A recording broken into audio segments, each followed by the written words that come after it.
Hello everyone, welcome to Target Entrance Exam YouTube channel. हम लोग अपने पीवाईक्यू पेपर्स की सीरीज कर रहे हैं, जिसमें हमने कल 2019 का हिंदी का सेट कंप्लीट कर लिया था।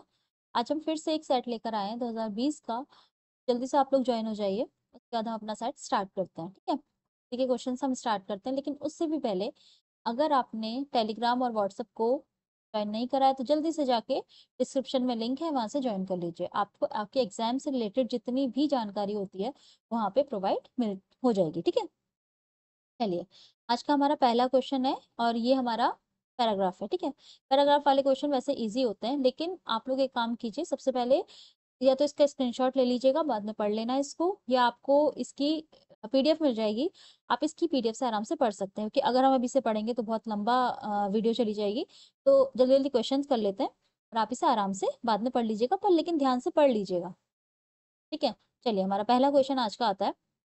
पहला क्वेश्चन है कि चरित्र निर्माण की परम आवश्यकता है समाजोपयोगी कार्यों के लिए, राष्ट्र के सर्वांगीण विकास के लिए, राष्ट्र की योजनाओं के संचालन के लिए, या मानव मात्र के कल्याण के लिए। ठीक है, अगर हम इस पैराग्राफ को पढ़ेंगे तो हम देखेंगे कि इसकी पहली ही लाइन हमें क्या बताती है, राष्ट्र के सर्वांगीण विकास के लिए चरित्र निर्माण की परम आवश्यकता है। तो हमारा क्वेश्चन क्या था, चरित्र निर्माण की परम आवश्यकता है किसके लिए, जल्दी बताइए। बी, राष्ट्र के सर्वांगीण विकास के लिए। बहुत बढ़िया, अगले क्वेश्चन पे आते हैं। अगला क्वेश्चन है हमारा, जनतंत्र के लिए लाभकारी हो सकते हैं, जनतंत्र के लिए लाभकारी हो सकते हैं।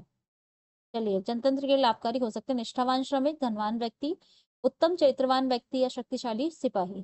तो अगर आप देखेंगे, पूरा पैराग्राफ पढ़ेंगे तो पूरे पैराग्राफ में उत्तम चरित्र के बारे में बताया गया है, तो इसका सही आंसर हमारा सी हो जाएगा।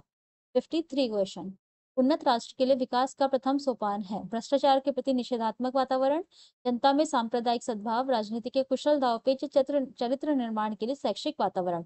मतलब हमें देखना है उन्नत राष्ट्र के लिए विकास का प्रथम सोपान क्या है। ठीक है, अगर हम वापस पैराग्राफ पे आते हैं तो हम ये लाइन पढ़ते हैं कि, देखिए लास्ट वाली लाइन पढ़ेंगे कि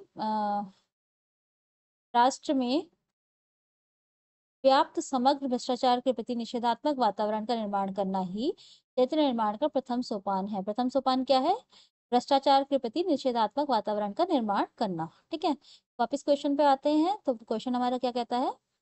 अब इसका आंसर तो आप दे ही सकते हैं आराम से, तो इसका सही आंसर हमारा हो जाएगा भ्रष्टाचार के प्रति निषेधात्मक वातावरण। उत्तम राष्ट्र के विकास का प्रथम सोपान क्या है। ठीक है, 54 क्वेश्चन, ये सारे क्वेश्चन आपको तभी सॉल्व हो पाएंगे जब आप पैराग्राफ एक बार अच्छे से पढ़ लेंगे, ज्यादा टाइम नहीं लगता है और बहुत इजी होते हैं। आप देख रहे हैं एक एक लाइन में मिल जा रहे हैं आंसर।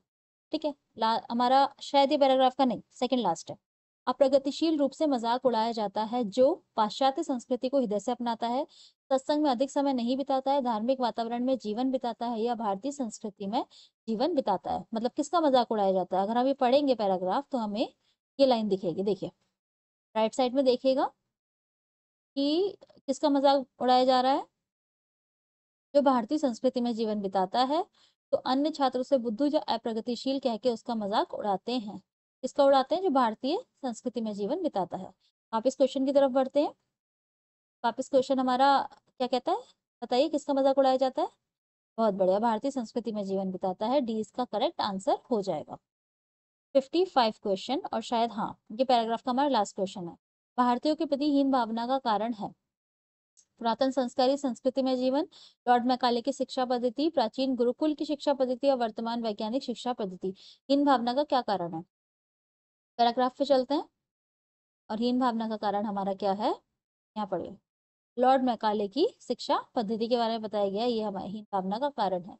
आप अच्छे से पैराग्राफ पढ़िएगा, सब मिल जाएगा आपको। ठीक है, क्वेश्चंस मैंने वैसे टिक कर दिए हैं, बट आपको आराम से मिल जाएगा, तो इसका सही आंसर हमारा बी हो जाएगा।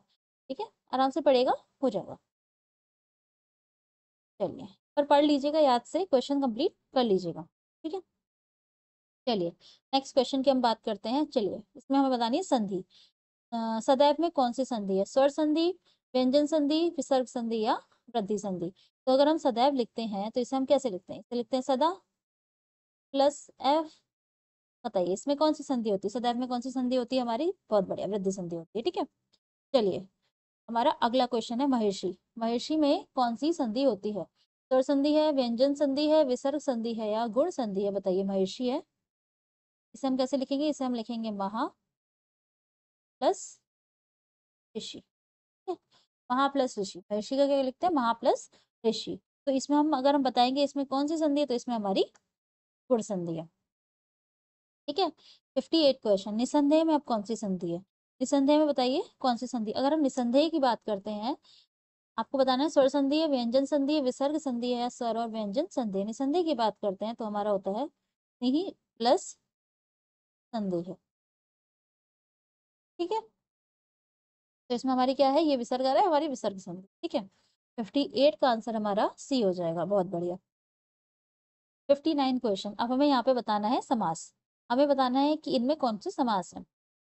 पंचवटी में कौन सा समास है, द्वंद्व है, कर्मधारय है, द्विगु है, या तत्पुरुष है। पंचवटी में कौन सा समास है, जल्दी बताइए आप लोग। तो सही आंसर है हमारा द्विगु समास है। अगर हम द्विगु समास के और उदाहरण देखें तो हमारा एक तो पंचवटी तो हमारा हो ही गया, एक होता है हमारा त्रिभुवन, और चौराहा भी इसका उदाहरण होता एग्जाम, हाँ ठीक है, चौराहा ये हमारा उदाहरण होता है द्विगु समास का। अगले क्वेश्चन पे आते हैं। ये तो सब देखने वाले क्वेश्चन आप आराम से कर लेते हैं, ये तो आपको याद ही रह जाता है जब आप प्रैक्टिस करते हैं क्वेश्चंस के, तो ये आराम से याद रखने वाले क्वेश्चन हो जाते हैं। घनश्याम में हमारा कौन सा समास है, तत्पुरुष है, क्रमधारय है, बहुव्रीहि है, या अवयवी भाव है। घनश्याम में हमारा कौन सा समास है। ठीक है। तो बहुत बढ़िया, सही आंसर लोगों ने दिया है, इसका कर्मधारय समास सही आंसर हो जाएगा। घनश्याम में कौन सा समास है, कर्मधारय समास है। और अगर इसके और उदाहरण देखते हैं कर्मधारय समास के, तो वो कौन से हो जाते हैं, एक तो देखो घनश्याम तो था ही हमारा, एक हमारा हो जाता है नीलांबर। ठीक है, एक एक उदाहरण देख लेते हैं। नीलांबर हो जाता है, ठीक है, और एक हमारा पीतांबर भी इसी का उदाहरण हो जाता है। चलिए नेक्स्ट क्वेश्चन पे आते हैं। यथाशक्ति, यथाशक्ति में कौन सा समास है, यथाशक्ति में कौन सा समास है। तत्पुरुष समास है, बहुव्रीहि समास है, अव्ययी भाव समास है, या कर्मधारय समास है। बताइए यथाशक्ति में कौन सा समास है। इसका सही आंसर है हमारा क्या, अवयवी भाव। वेरी गुड, इसका सही आंसर हमारा अवयवी भाव समास है। हमारा कौन सा समास है, अवयवी भाव, सी इसका बहुत सही आंसर है। ठीक है, 61 सी। ठीक है, नेक्स्ट क्वेश्चन की तरफ बढ़ते हैं। नेक्स्ट क्वेश्चन में आपको प्रत्येक प्रश्न में एक वाक्य या वाक्यांश दिया गया है, इसके लिए विकल्पों में से सर्वाधिक उपयुक्त विकल्प चुनिए। सिर पर धारण करने वाला, सिर पर धारण करने वाला जो होता है इसे क्या कहा जाता है, इसे कहा जाता है शिरोधार्य। सिर पर धारण करने योग्य जो होता है उसे कहा जाता है शिरोधार्य। ठीक है। 63 क्वेश्चन है, ये अनेक शब्दों के लिए एक शब्द है ना, वो है ये। जो हर समय दूसरों की बुराई देखता हो, जो हर समय दूसरों की बुराई देखता हो, उसे क्या कहेंगे, आलोचक कहेंगे, पर निंदक कहेंगे, सर्वनिंदक कहेंगे, या छिद्रान्वेषी कहेंगे। तो इसका सही आंसर हमारा हो जाएगा डी, छिद्रान्वेषी। 63 का हमारा सही आंसर क्या हो जाएगा, डी, छिद्रान्वेषी। जो हर समय दूसरों की बुराई देखे उसे क्या कहा जाता है। 64 क्वेश्चन, बहुत अधिक जानकारी रखने वाला, जिसके पास बहुत सारी जानकारी, उसे क्या कहेंगे, बहुज्ञ कहेंगे, वाक्पटु कहेंगे, वाक्चतुर कहेंगे, या बहुभाषी कहेंगे। तो बहुत अधिक जानकारी रखने वाला जो होगा उसे हम क्या कहेंगे, बहुज्ञ कहेंगे। वेरी गुड, बहुत बढ़िया।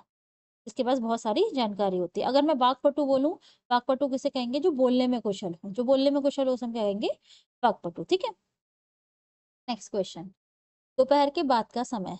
65 क्वेश्चन, दोपहर के बाद का समय क्या होता है, पूर्वाह्न होता है, अपराह्न होता है, मध्याह्न होता है, या निश्चित होता है। बताइए दोपहर के बाद का समय क्या होता है। बहुत बढ़िया, दोपहर के बाद के समय को हम क्या कहते हैं, अपराह्न। बहुत सही आंसर, भी इसका सही आंसर हो जाएगा। ठीक है। चलिए, अच्छा हाँ, अगर मैं आपसे पूछूं, आपने बोला है तो दोपहर के बाद का समय, अगर यहाँ पे लिखा होता दोपहर से पहले का समय, दोपहर से पहले का समय, तो क्या होगा बताओ। इसका सही आंसर हमारा क्या हो जाता, पूर्वाह्न। लेकिन अभी इसका सही आंसर हमारा क्या है, अपराह्न। ये पहले नहीं लिखा, ये बाद में, दोपहर के बाद का समय क्या, अपराह्न, लेकिन उससे पहले का समय हमारा क्या हो जाता है, पूर्वाह्न। ठीक है। और दोपहर और हाँ, दोपहर से अगर हम कहें कि पूर्वाह्न और अपराह्न के मध्य का समय क्या हो जाएगा, तो मध्याह्न। ठीक है। ओके, चलिए अब हमारा नेक्स्ट क्वेश्चन आता है कि प्रत्येक प्रश्न में एक मुहावरा या लोकोक्ति दी गई है, विकल्पों में से सही अर्थ चुनिए। बताइए। उल्टी गंगा बहाना, उल्टी गंगा बहाना यानी बहुत परिश्रम करना, असाध्य को साध्य कर देना, प्रतिकूल कार्य करना, या उल्टा पुल्टा करना। उल्टी गंगा कहते हैं ना, इसमें तो उल्टी गंगा बहा दी, इसका मतलब प्रतिकूल कार्य करना, किसी चीज के अनुकूल नहीं जाना, मतलब प्रतिकूल कार्य करना क्या हो जाता है, उल्टी गंगा बहाना। ठीक है। चलिए, अपनी खिचड़ी अलग पकाना, अपनी खिचड़ी अलग पकाना का अर्थ क्या होगा? सबसे अलग रहना, अनर्गल बातें करना, अपने ही कार्य में लगे रहना या स्वयं पाकी होना। अपनी खिचड़ी अलग ही पकाना, मतलब वो अपनी खिचड़ी अलग ही पका रहा है, मतलब सबसे अलग रह रहा है। ठीक है, तो इसका सही आंसर हमारा ए हो जाएगा, सबसे अलग रहना। ठीक है, चलिए नेक्स्ट क्वेश्चन की बात करते हैं। नेक्स्ट क्वेश्चन है हमारा, धूप में बाल सफेद ना करना। कहते हैं ना, मैंने तो अपने बाल धूप में सफेद नहीं करेंगे, तो इसका मतलब क्या कहता है कि उन्होंने अपने कहते हैं ना, जैसे हम हमारे घर में बड़े बुजुर्ग ये कहते हैं कि हमने ऐसे बाल धूप में थोड़ी ना सफेद करे, इसका मतलब उन्होंने अनुभवी जीवन बिताया है। तो इसका सही आंसर क्या हो जाएगा? अनुभवी जीवन बिताना। 69 क्वेश्चन। 69 क्वेश्चन क्या कहते हैं? अपने मुंह मियाँ मिट्ठू। अपने मुंह मियाँ मिट्ठू बनना क्या होता है? यानी अपनी तारीफ खुद करना। इसका सही आंसर हमारा क्या हो जाएगा? 69 क्वेश्चन का सही आंसर हो जाएगा डी, अपनी प्रशंसा खुद करना। कहते हैं ना, वो अपने मियाँ मिट्ठू बन रहा है, यानी अपनी खुद की तारीफ किए जा रहा है। चलिए 70 क्वेश्चन।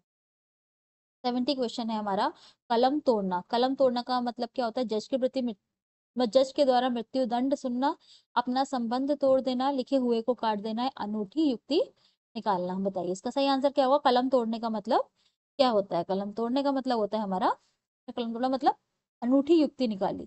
ठीक है, 70 का डी आंसर बिल्कुल सही हो जाएगा। चलिए नेक्स्ट क्वेश्चन है हमारा 75, उष्ण व्यंजन कौन से होते हैं? चाचा जाजा, टाठा डाडा, ताथा दादा या सासा शाहा। कौन से हमारे ऊष्म व्यंजन होते हैं? देखो, ये तो आराम से आप कर लोगे, तो देख के क्वेश्चन करने वाला क्वेश्चन है। इसका सही आंसर हमारा हो जाएगा साशा साहा। ठीक है, 72 क्वेश्चन, कठिन काव्य के प्रेत हैं, यह किस कवि के लिए कहा गया है? कठिन काव्य के प्रेत हैं, ये किस कवि के लिए कहा गया? तो ये कहा गया है केशवदास जी के लिए। तो इसका सही आंसर हो जाएगा डी। डी इसका बिल्कुल सही आंसर हो जाएगा। पैटर्न। चलिए नेक्स्ट क्वेश्चन हमारा है, आषाढ़ का एक दिन, इसके लेखक कौन है? प्रसाद, मोहन राकेश, हर्ष या लक्ष्मी नारायण। बताइए, आषाढ़ के एक दिन, ये हमारा एक नाटक है और इनके लेखक कौन है हमारे? हाँ, मोहन राकेश। इसका सही आंसर हो जाएगा बी, मोहन राकेश। अगर हम प्रसाद की बात करें तो कामायनी इनकी रचना है, और अगर हम हर्ष की बात करें तो नागानंद। ठीक है, इनकी रचना हो जाती है। नेक्स्ट क्वेश्चन की तरफ बढ़ते हैं। 74 क्वेश्चन, जहाँ उपमेय में उपमान से भिन्नता होते हुए भी उपमान की संभावना की जाती है, वहां पे कौन सा अलंकार होता है? बताइए, इसका सही आंसर क्या होगा? रूपक अलंकार, यमक अलंकार, श्लेष अलंकार या उत्प्रेक्षा अलंकार। इसका सही आंसर हमारा हो जाएगा उत्प्रेक्षा अलंकार, और ये डायरेक्ट डेफिनेशन ही है। ठीक है, नेक्स्ट क्वेश्चन की बात करते हैं। नेक्स्ट क्वेश्चन का काकू का अर्थ है कौआ, कटु, चाचा या व्यंग। काकू का अर्थ है कौआ, कटु, चाचा या व्यंग। काकू का अर्थ है, तो ये व्यंग में यूज होता है, इस्तेमाल होता है, तो इसका सही आंसर हमारा व्यंग हो जाएगा। और ये हमारा आज का लास्ट क्वेश्चन था। ठीक है, चलिए आज के हमारे 25 क्वेश्चन खत्म होते हैं, तो हम कल मिलेंगे फिर से। बचे हुए 25 क्वेश्चन हम कल कंप्लीट करने वाले हैं। तब तक के लिए बाय बाय, टेक केयर। ठीक है।